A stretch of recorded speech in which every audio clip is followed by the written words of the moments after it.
নমস্কার, আমার সকল শ্রোতা বন্ধুদের বিপত্তারিণী মায়ের পূজার অনেক অনেক শুভেচ্ছা। আজ বিপত্তারিণী মায়ের পূজা, আর আজকের দিনে আপনারা একটিবার হলেও শ্রবণ করুন মায়ের ব্রতকথা। ওম নমঃ শিবায়, ওম নমঃ শিবায়, ওম নমঃ শিবায়। জয় মা বিপত্তারিণীর জয়। আজ 24শে আষাঢ়, 9ই জুলাই, মঙ্গলবার। আজকের দিনে সম্পন্ন হচ্ছে মা বিপত্তারিণী পুজো। অনেকেই মায়ের উদ্দেশ্যে প্রথা রেখেছেন। মা বিপত্তারিণীর যদি ব্রত রাখেন তাহলে অবশ্যই এই ব্রতকথা শ্রবণ করুন। যতক্ষণ না ব্রত শ্রবণ করা হয় ততক্ষণ পূজা অসম্পূর্ণ থেকে যায়। তাই আজ একবার হলেও শ্রবণ করুন মা বিপত্তারিণীর এই ব্রতকথা।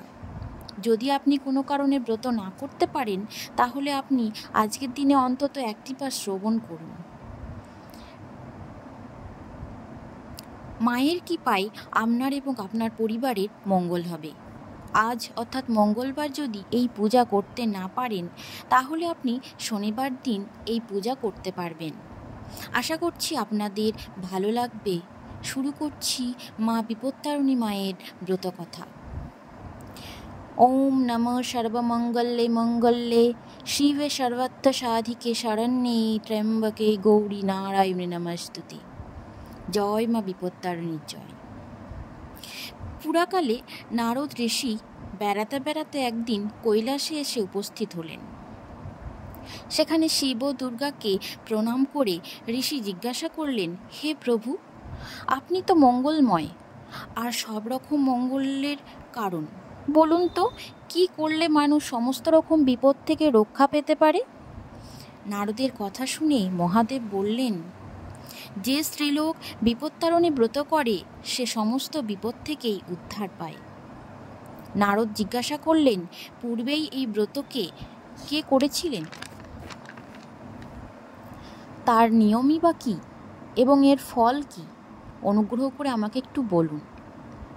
নারদের এই কথা শুনে মহাদেব বললেন, পুরাকালে বিদর্ভ রাজ্যে একজন সত্যনিষ্ঠ রাজা ছিলেন।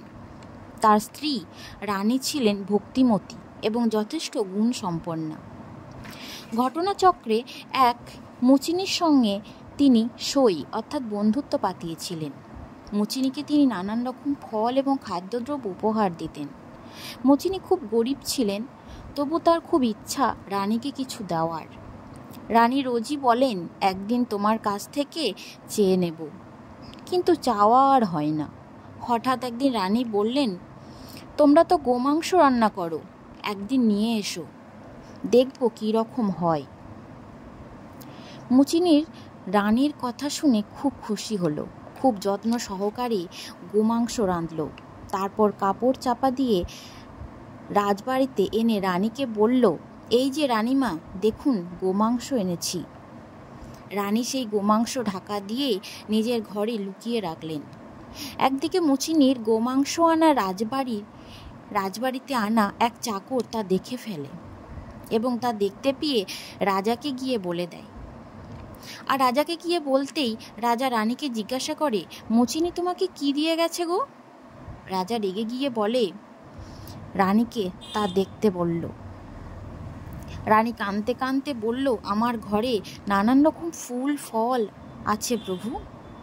এই কথা বলার পর রানী মা দুর্গাকে মনে মনে খুব ডাকল এবং রানী মনে মনে বলতে লাগলো, হে মা বিপত্তারিণী, আজ আমি খুব বিপদে পড়েছি, আমায় আশ্রয় দাও মা, এই বিপদ থেকে আমায় উদ্ধার করো মা, আমি সারা জীবন তোমার ব্রত পালন করব।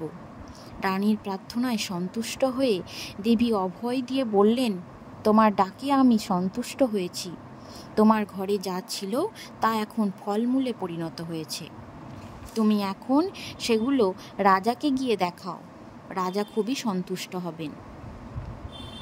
মা দুর্গার কথা মতো রানী রাজাকে গিয়ে দেখান এবং ঘরে গিয়ে রাজা দেখলেন চুপড়িতে গোমাংসের বদলে রয়েছে একরাশ ফল আর মূল। রাজা তা দেখে খুব সন্তুষ্ট হলেন। মা বিপত্তারিণীর দয়ায় কৃপায় রানীর বিপদ কেটে গেল। রানী তখন থেকে শুরু করল মা বিপত্তারিণীর ব্রত। 13 রকম ফল, 13 রকম ফুল, 13 গাছা লাল সুতো, 13 রকম নৈবেদ্য মা বিপত্তারিণীর উদ্দেশ্যে নিবেদন করলেন। পূজার শেষে যথাযথ দক্ষিণা প্রদান করে 13 গাছা লাল সুতোর প্রত্যেকটিতে 13টি গীত বেঁধে পরিবারের সকলের হাতে বেঁধে দিলেন। স্ত্রীলোকের বাম হাতে আর পুরুষদের ডান হাতে।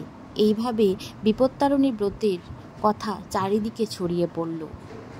আর এই থেকেই রানী প্রতি বছর আষাঢ় মাসের দ্বিতীয়া থেকে আরম্ভ করে শুক্লা তিথির দশমীর মধ্যে যে শনিবার ও মঙ্গলবার পড়ে সেই সময় করে এই ব্রত তিনি পালন করতে লাগলেন। আর তারপর সন্তান, স্বামী, পরিবারের সুখ ভোগ করে তিনি দেহত্যাগে চলে গেলেন। এই ব্রত পালন করলে সংসারে যে কোনো বিপদ আপদ থেকে রক্ষা পাওয়া যায়।